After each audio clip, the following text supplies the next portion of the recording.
అందరికీ నమస్కారం. ఈ వారం కథా సమయానికి స్వాగతం. నేను మీ ఆదిత్య. ఈ వారం కథ పేరు ప్రెసిడెంట్ గారు అరుగు. రచయిత సాయిరాం మెట్ల.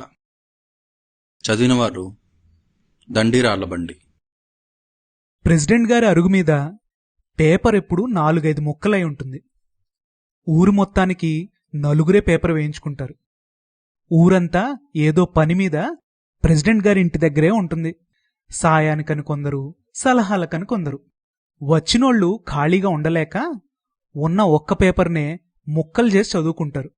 కొంతమంది అక్షరాలు ఏరుకుంటారు, కొంతమంది సులువుగా చదివేస్తారు. మరికొందరైతే బొమ్మలే. నేల మీద నుండి 6 మెట్లుండి 4 అడుగుల ఎత్తులో ఉంటుంది ఇల్లు. పెద్ద అరుగు, 3 గదులు, వెనకో వంటిల్లు. ఇంతకుముందు ప్రెసిడెంట్ అయినప్పుడు కట్టిన ఇల్లది. 6కే చాలా మంది చేరిపోయారు అరుగు మీదకి. సగం మంది రోజూ వచ్చేవాళ్లే. ప్రెసిడెంట్ గారికి కాలక్షేపం, వచ్చినోళ్లకి ఊరు దర్శనం. జిల్లా ఇలా ఇవ్వండ్రా. సవరయ్య వంతెన కాళ్ల మీద కూర్చొని ఆర్డర్ పాస్ చేశాడు. తగు తీర్చుకోవడానికొచ్చిన రెల్లోళ్ల పిల్లల్లో ఒకడు తీసుకొచ్చి ఇచ్చాడు. సవరయ్య దగ్గరికెళ్ళొస్తే పేపరంతా చుట్టవాసనే. ఎన్నిసార్లు ఎంతమంది చెప్పినా మానడు. పేపర్ చదువుతూనే కాల్చాలి. ఇంతలో ప్రెసిడెంట్ గారి భార్య చిన్న కొడుకుతో టీలు పంపింది. రోజూ పంపేవే అయినా గ్లాసులు మాత్రం కొనరు. డిస్పోజబుల్స్లోనే ఇస్తారు. ఫస్ట్ రౌండ్లో 10 వరకు వస్తాయి. తర్వాత ప్యాంటు వేసుకొచ్చిన వాళ్లకే. ఆవిడ మాత్రం ఎన్నిసార్లని పెడుతుంది. లోపల నుండి ప్రెసిడెంట్ గారు తెల్ల బనీను లుంగిలో వచ్చి నీల్కమల్ ప్లాస్టిక్ కుర్చీలో ఓ కాలు పైన పెట్టి కూర్చున్నాడు. ఆ అరుగు మీద ఎప్పుడూ ఒకే కుర్చీ ఉంటుంది. మిగిలినోళ్లు వంతెనకాళ్ళలో, బాస్పెట్లో వాళ్ల సౌకర్యం కొద్దీ వాళ్లు కూర్చుంటారు. వచ్చినోళ్లు పైకెక్కడానికి ఖాళీ ఉంచి కొంతమంది మెట్టుకొకళ్ళు సర్దుకుంటారు. మిగిలినోళ్లు నిలబడే. సాయిగాడికి 10 ఏళ్లుంటాయి. ఎదురింట్లో ఉంటాడు. పొద్దున్నే పళ్ళు కూడా తోముకోకుండా పేపర్ కోసం అరుగెక్కేస్తాడు. వెనక నుండి ఆటలు, సినిమాలు అంటూ మొదలుపెట్టి అన్నీ చదువుకుంటూ మొదటి పేజ్కొచ్చేస్తాడు. సవరయ్యతో రోజూ పోటీ సాయిగాడికి. ఎవరు ముందు పేపరంతా చదువుతారోనని. మోసాలుండవు ఆ పోటీలో. ఇద్దరూ అన్నీ చదివితేనే చెప్తారు. పేపర్లు తప్పించడం ఉండదు. మెయిన్ హెడ్డింగ్లు చదివేసి ఆపరు. ఐరాసా మీటింగ్ల నుంచి అంబాజీపేట కొబ్బరి మార్కెట్ వరకు, కోడిగుడ్డు రేట్ నుంచి కంపెనీల మర్జర్ల వరకు అంతా చదివేస్తారు. అందులో సగం పైనే వాళ్లకవసరం లేదు, అర్థమూ కావు. అయినా రోజూ ఇదే తంతు.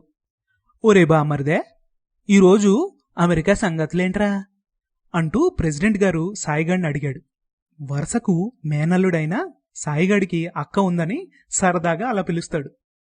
బుష్షుగాడు మార్చిలో మన దేశానికి వస్తాడంట మా అయ్యా. రాడేంటి పరే, మనోళ్లే గదా ఆడిని నెగ్గించింది. అవునా, నువ్వు అమెరికా వెళ్ళావా మావయ్యా?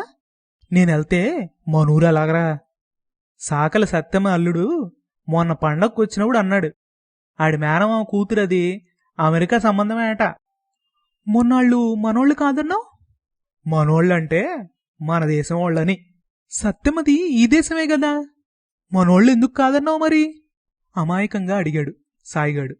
నీకు బాగా ఆరాలు ఎక్కువైపోయినాయి మీ బాబులాగా. లోపలికెళ్ళి అత్తయ్య టీ ఇత్తాది బట్రా నాకని చెప్పు. ఓ మొట్టికాయ కొట్టి లోపలికి పంపేశాడు. అత్తయ్య, మావయ్య టీ దెమ్మన్నాడు, తనకేనంట అంటూ లోపలికొచ్చాడు సాయిగాడు. అలాగే పెడుతున్నా నాగు, ఆ పాలతపేల ఇలా అందుకో అంది అత్తయ్య. బావతో పంపే, నేను ఈదిలో ఉంటాను. అంత పెద్ద ఉద్యోగం ఏముంది, కొద్దిసేపు ఆగు అంటూ ఆపింది అత్తయ్య. నేనిక్కడ కూర్చుంటే సవరయ్య ఎక్కిరింతాడు మళ్ళీ.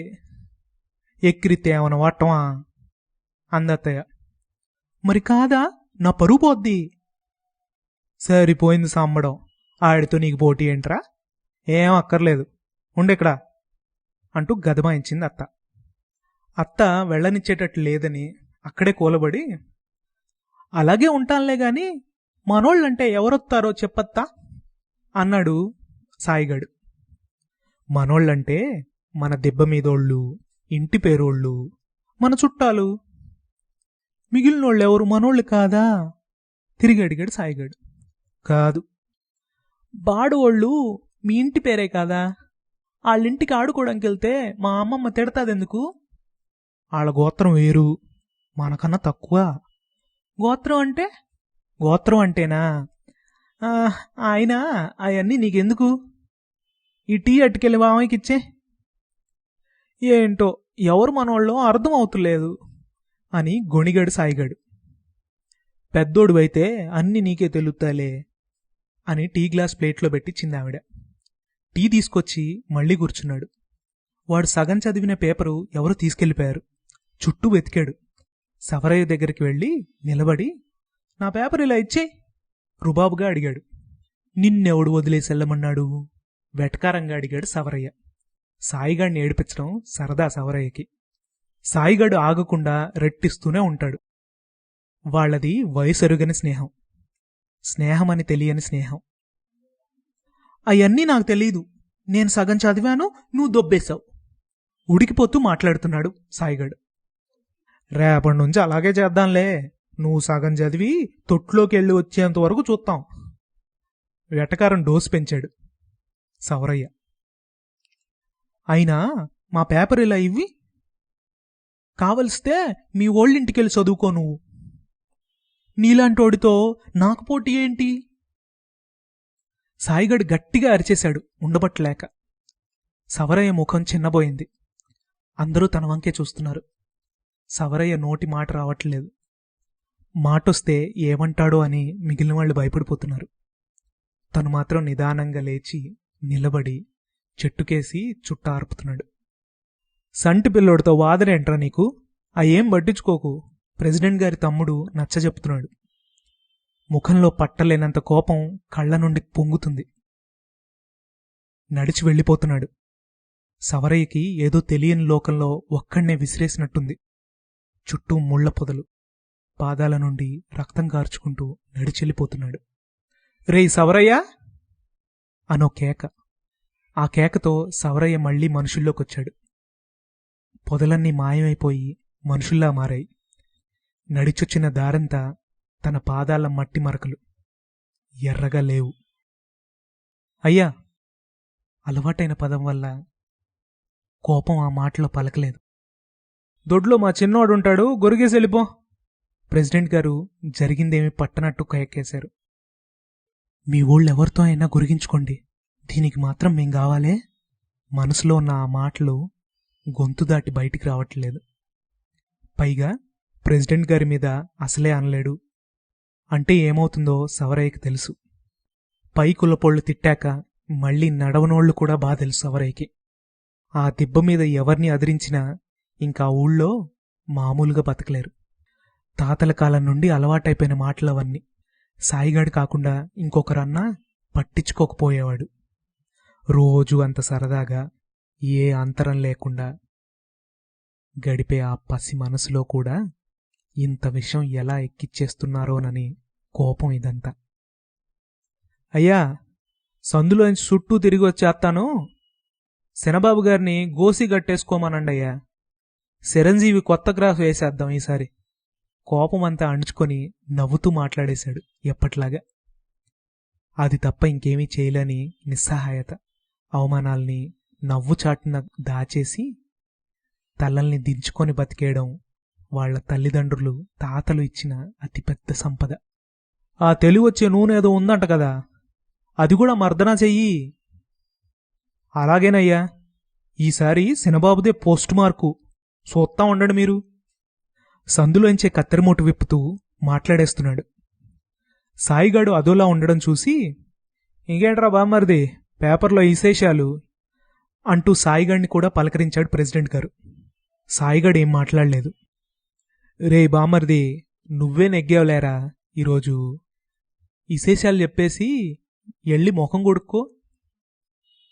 నవ్వుకి కొంత ప్రేమ కలిపి మాట్లాడాడు. గెలుపనే మాట సాయిగాడికి నచ్చింది. వెంటనే మామూలైపోయాడు.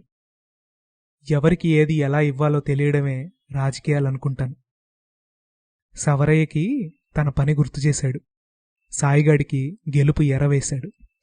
రెండూ నిశ్చయాలు కావు, అవి వాళ్లకి వాళ్లే గీసుకున్న గిరి. వీళ్లంతా బయట నిలబడి నాయకులై వాళ్లని ఆడిస్తూ ఉంటారు. అంబేద్కర్ చనిపోయిన రోజంట మావయ్య ఈరోజు. సాయిగాడు తనని మళ్ళీ అడిగాడని సంబరంగా చెప్పాడు. అంబేద్కర్తో తనకి పరిచయం ఉన్నట్లు మాట్లాడేశాడు. అవునా, మరిక్కడే ఉన్నారీళ్ళు? బొమ్మకాడికి నరవండ్రా అందరూ. అక్కడే కూర్చుందాం. నేనొచ్చే లోపల శుభ్రంగా అడిగేయండి బొమ్మని. ఆ ఫోటోలోని కూడా రమ్మనండి. మళ్ళీ వాళ్ళకి కావాల్సింది ఇచ్చేశాడు ప్రెసిడెంట్ గారు. నువ్వు కూడా మొత్తాబైరారా బామ్మర్దే, దండేసి వచ్చేద్దాం. ఇది ఈ వారం కథ. మరో కథ, మరో రచయిత, మరో ఆలోచనతో మళ్ళీ ఇక్కడే వినిపిస్తాం. ఈ లోపల మీలోని కథ కూడా ఆలోచిస్తారు అని కోరుకుంటూ, కథా సమయానికి ఒక వారం విరామం. మీ తెలుగు కలెక్టివ్ టీం.